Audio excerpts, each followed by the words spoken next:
20 billion, that is destroying $32 billion a year. They are destroying $3 billion a month in capital because they're generating a 3% after-tax yield at best, and the cost of capital is 15%. So take 12% negative real yield on that. That is the cost. Multiply 325 billion times 12%. That's what the shareholders are paying right now for that. The second point I make is, if you look at Microsoft, for example, 98.5% of the equity value of Microsoft is based on forward expectations of quarterly earnings. And 1.5% of the value of Microsoft is based upon tangible liquid assets. And another way to say it is Microsoft is 144 times levered to their quarterly earnings. If they earn $3 billion a quarter or X billion, whatever the number is a quarter, more than that, I guess, but you multiply it by 144x, right? And if they miss by $1 billion, it's 144 billion where you move. And the reason why operating companies are like that is because the SEC 33 Act and the SEC 40 Act required that operating companies hold no more than 40% of their liquid assets in securities. So normally they'd use treasury bills. And treasury bills, as we just showed on that chart, are toxic. It's toxic capital. It's poison. You might as well just inject poison into your veins, right? You're bleeding 10% of your capital a year. So they don't keep the capital. And Bitcoin is a major revolution because starting in 2025, you can account for Bitcoin on fair value basis, which means that Bitcoin is just as good as treasury bills.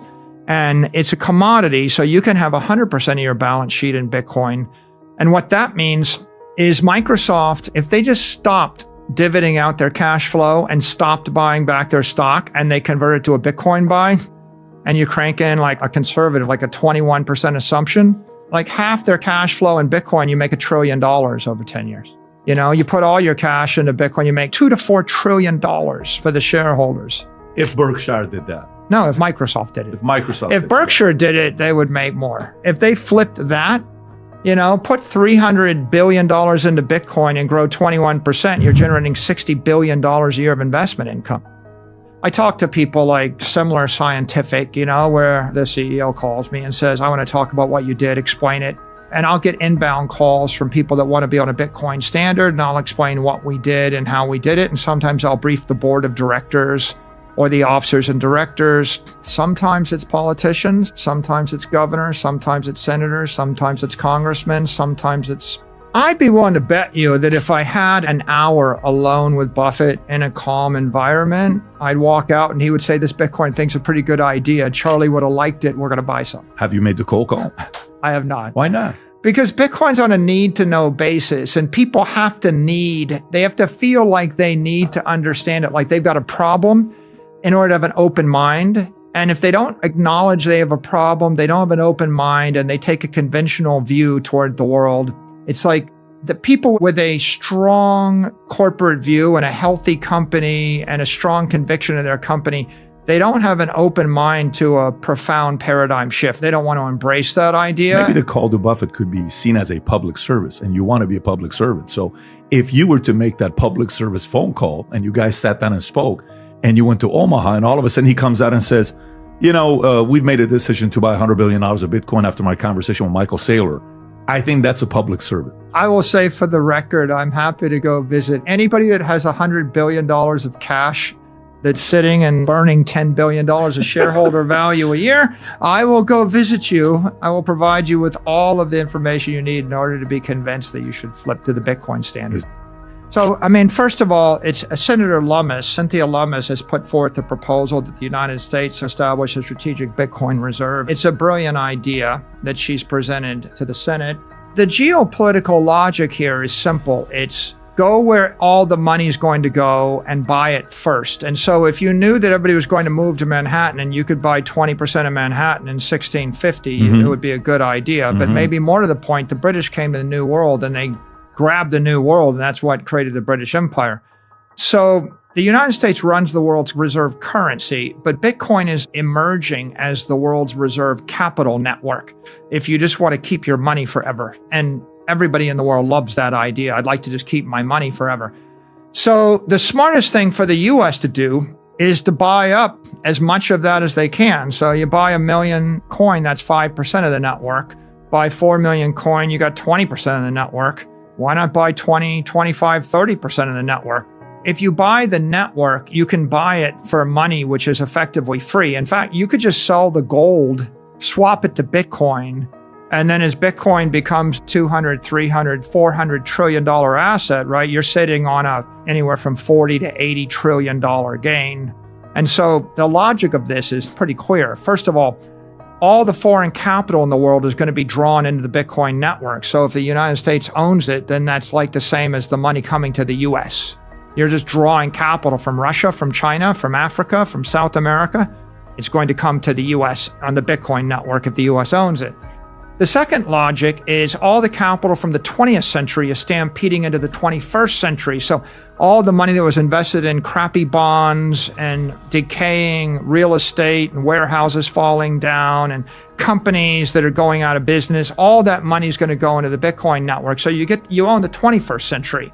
And the third idea here is right now, a lot of people use U.S. sovereign debt as their capital asset, which, as I just pointed out, is minus 5%. Every business person knows it's not as good as the S&P index. So if people start to swap out the treasury bonds and they start to buy Bitcoin with it, then you would want to own the Bitcoin because that way you don't have to worry about people replacing the U.S. treasury asset with a Bitcoin asset because the U.S. owns Bitcoin too. So this defends the U.S. reserve currency status. It defends U.S. economic leadership. It attracts capital from our enemies. It attracts foreign capital, and it actually lays in place a peaceful, equitable solution to working out our differences with everybody in the world that a business person would appreciate. So yeah, like if you could buy Manhattan for free with 60 guilders or some glass beads or something, and you knew that it was the best port in North America, and one day all of Europe's going to come and do business North America, it would be the best investment going. How big of a victory was when you talk about the red wave when Trump won? And how different would the climate be today? Bitcoin right now is at what, 90, 91,000, 92,000, 89,000, whatever the number is. How different would it have been if it was a Kamala victory? I think if you look at the difference between a red wave and a blue wave, I'll take the blue wave first. If it had been a blue wave, Bitcoin would grind up plus 20, 25%, 30% against resistance. And the rest of the digital assets industry would degrade down 20%. Like every digital exchanges, digital tokens, digital securities, digital currencies, they would degrade and Bitcoin would grind up. And there would be that tension that you see right now for the last 4 years where Bitcoin is grudgingly accepted, under protest, and the other ones are being attacked all the time. But I think the red wave was the headwind becomes a tailwind. Bitcoin surges up, not plus 20, but maybe plus 50 or plus 60. I think, we go from that to this. And then the digital assets industry goes from degrading down to surging up. It goes from minus 20 to now it's coming back. Now, there's a little bit more uncertainty with digital assets because we got to wait till next year to figure out what the framework will be. But basically, the polarity got switched from negatively polarized on the entire digital assets economy to positive with the red wave. And I think you just got to have a much more bullish view toward growth and prosperity and innovation in the next 4 years than you would have had in a blue wave. Okay, so what do you think is going to be by the end of Trump, give or take? If you're saying in 21 years it'll be 13 million, you're saying it'll be at 100,000 by the end of the year. What do you think it'll be by 2020? I got a Bitcoin 24 model that's actually published on GitHub. You can Google it. And if you Google it, you can download it. And then you can crank in your assumptions and see our base case assumptions. And I think my base case assumptions, and it actually spits out the price of Bitcoin every year. And to tell you the truth, off the top of my head, I don't have the exact number for the end of 28. But I can tell you basically the model says it's like 55 growth to 52 to 50% a year. Got it. So it's like 50 to 45% growth a year for the next 4 years. And that's like doubling every 18 months or less than 18 months in that range. I got it. So roughly 350. If we were to say $300,000 to $400,000, that's about the number. I wouldn't be surprised. You wouldn't be surprised if it's a number like that. But because you're long-term, you really don't care what it is. You're playing 21 years. You're not playing 4 years. No, I'm in it forever. The investors are investing in the company because they want more Bitcoin. They don't want Bitcoin performance. They want to invest in a stock that can outperform Bitcoin. So we are a Bitcoin treasury company. And the way to think about us is if you just want straight Bitcoin exposure, you buy IBIT from BlackRock. And that's like overnight deposits. I'm buying, $1 million of Bitcoin, and if Bitcoin goes up 50% a year, I'm getting 50% a year, and I'm getting the downside and the upside. MicroStrategy will sell you bonds. We're basically the leading issuer of Bitcoin-backed bonds in the market. So what if you wanted the upside of Bitcoin without the downside? I want like 75% of the upside, but no downside, or something like that. You buy the convertible bond. And so a lot of investors of ours are bond holders, and what they want is low risk, low volatility Bitcoin. And you can do that through those fixed income instruments. And then the equity holders, they want high voltage Bitcoin. They want 1.5x or 2x Bitcoin. Then you've got derivatives and the options guys. They want 10x leverage, and they want 10x long and 10x short. So ultimately, you've got different classes of investors. You've got the 10x short, the 10x long, the 3x. I use the analogy of Standard Oil or refinery. You put crude oil in one side of the refinery, and out comes kerosene, gasoline, and asphalt. And of course, you put kerosene in the jet engine, but you don't put crude oil in. And so what people want is they want refined petrochemical products. Or you could think of us as a transformer. I want high voltage power, and I also want low voltage power for my daughter's hairdryer. And you're like, well, you're losing if I put low voltage in a battery and I put it in my little kid's toy, it's very inefficient. There's a massive markup in it. But the point is the family wants batteries for the kids' toys. They don't want to electrocute Junior, right? So what we're doing is providing low voltage Bitcoin, high voltage Bitcoin. And the only way to do that is to have a 100% Bitcoin balance sheet. A lot of times people think volatility is a bad thing, but I would say it's like radioactivity and heat. And a lot of people are afraid of a fire and they're afraid of radioactivity, but you can't have nuclear power without radioactivity, and you can't have an internal combustion engine without a fire. And so MicroStrategy's put this crypto reactor in the middle of the company. And because we have that high volatility, high energy reactor, and people are like, aren't you going to diversify it? That's like taking this water and pouring it on the fire. Of course I'm not going to diversify it. Like, I give you fire, you're freezing to death, and the first thing you could think to do is throw water on it, right? So we're actually running the reactor, and that is really our unique value proposition to all those investors, and they can't get it except from a public company that's 100% committed to Bitcoin. It's clear we have a pro-crypto president. They're all in on crypto. They're all in on Bitcoin. They're progressive. They're all about freedom. And freedom means the 20th century securities regime was you got to spend $40 million on compliance to bring a company public. But what if I only want to raise $4 million in capital? How does it make sense that I got to spend $40 million on insurance in order to take a $4 million risk? So I think actually when we come January, depending upon who runs the SEC, I think you'll have a pro-digital assets SEC, a pro-digital assets Treasury, a pro-digital assets White House, a pro-digital House and Senate. Now, if you want the crypto industry to grow and prosper in the United States, you need a digital assets framework that is ethically sound, technically sound, economically sound. And that means this is a digital commodity, this is a digital security, this is a digital token, this is a digital currency, this is a digital NFT, this is a digital ABT, asset-backed token. If you define all those, and I did, by the way, in my keynote at Cantor Fitzgerald last Thursday, which has gone viral, I said, here is your digital asset classes. Now we need the regulators to give us that framework. Tell us how I issue, how I operate, how I own, how I trade. And if they do that well, I think actually we're going to see a massive explosion in digital assets in this country. There's no reason why half the equity on the NASDAQ can't start trading digitally. Why not Apple stock trade digitally 24/7, 365? Why not Katy Perry issue a Katy Perry token if she wants? I think that the law ought to be simpler. It ought to be, just don't lie, cheat, and steal, right? Like, if we go back to this, right? If you believe in free markets, the free market view would be, I'm going to give people a way to do these things and just remind them, don't lie, cheat, and steal. I'm going to give them a practical legal framework. If you do that, I think you've got there's 400,000 big companies that are private. There's 400 million companies.